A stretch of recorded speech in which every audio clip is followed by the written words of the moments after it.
जो चुनाव होने वाले हैं विधानसभा के, तो इसमें मुस्लिम ये लोग जो थे उनको हटा दिया गया, क्या भाजपा को अभी से हार का डर सता रहा था? देखिए, जो चुनाव में अधिकारियों को जात के नाम पर हटाते हो, धर्म के नाम पर हटाते हो, वो लोग जात के नाम पे झूठे मुकदमे भी तो लगाते हैं। जो लोग जात और धर्म के नाम पर अधिकारी हटा रहे हैं, सोचो, वो लोग झूठे मुकदमे भी तो जात और धर्म देख करके लगा रहे हैं। सोचिए कैसा लोकतंत्र है। इसकी शिकायत चुनाव आयोग की हुई है, लेकिन उसके बावजूद भी पीडीए इनको हराएगा।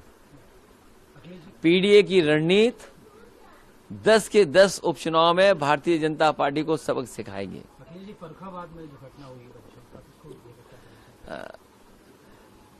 केवल फर्रुखाबाद में नहीं, अगर उत्तर प्रदेश का आज अखबार उठा करके देखें तो गाजियाबाद से लेकर के कई शहर हैं जहां पर ऐसी ही शर्मनाक घटनाएं हुई हैं। बेटियों के साथ, महिलाओं के साथ अपराध लगातार इस सरकार में बढ़े हैं। चेन स्नैचिंग लगातार हो रही है, शराफा व्यापारियों की हत्या हो रही है, लूट हो रही है, या उनको कुछ प्रशासन के माध्यम से जो सुरक्षा मिलनी चाहिए वो भी नहीं मिल पा रही। अगर वो सराफा व्यापारी कहे कि उसको किसी बात को लेकर के डर है, तब भी सुरक्षा नहीं दिला पा रहे हैं। फर्रुखाबाद में जो घटना हुई, इससे पहले कन्नौज में भी इसी तरह घटना हुई, जहां एक दलित बेटी, जिसके खिलाफ हमारे समाजवादी लोग पहुंचे भी थे डेलीगेशन लेकर के, उस बेटी के साथ भी यही दर्दनाक घटना हुई है। परिवार के लोग स्वीकार नहीं कर पा रहे हैं जो पुलिस स्टोरी बता रही है। पुलिस ने जिसको जेल भेजा है, आसपास के लोग स्वीकार नहीं कर पा रहे हैं कि कहीं भी उसमें सच्चाई है। कन्नौज में एक बेटी को फांसी पे लटकाया गया था इसी तरह, और फर्रुखाबाद में दो को लटकाया है। सोचिए सरकार क्या कर रही है। सरकार सो रही है, और जो लोग जीरो टॉलरेंस की बात करते थे उनका कानून व्यवस्था जीरो हो गई है।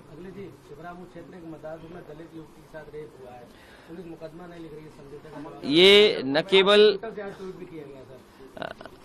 फर्रुखाबाद में सहेलियों की घटना फ्रंट पेज पर है, ये फ्रंट हम देखेंगे, और मुख्यमंत्री भी बगल में है। सोचिए आप, क्या मुख्यमंत्री को नहीं पता होगा कि 2 सहेलियों के साथ क्या घटना हुई है?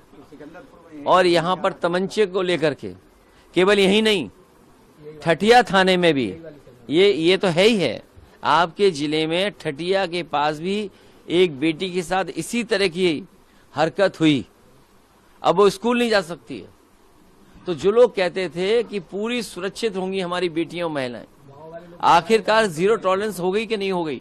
और अगर हम एनसीआरबी के आंकड़े देखें तो उसमें पता लगता है कि सबसे ज्यादा असुरक्षित और सबसे ज्यादा घटनाएं अगर कहीं हो रही हैं तो उत्तर प्रदेश में हो रही हैं। तो आखिरकार सरकार कर क्या रही है? इनका जो नारा था जीरो टॉलरेंस का, वो जीरो हो गया लॉ एंड ऑर्डर के सवाल पर। न्यूज नेशन अब व्हाट्सएप पर खबरों के ताजा अपडेट के लिए न्यूज नेशन के इस क्यूआर कोड को स्कैन करें।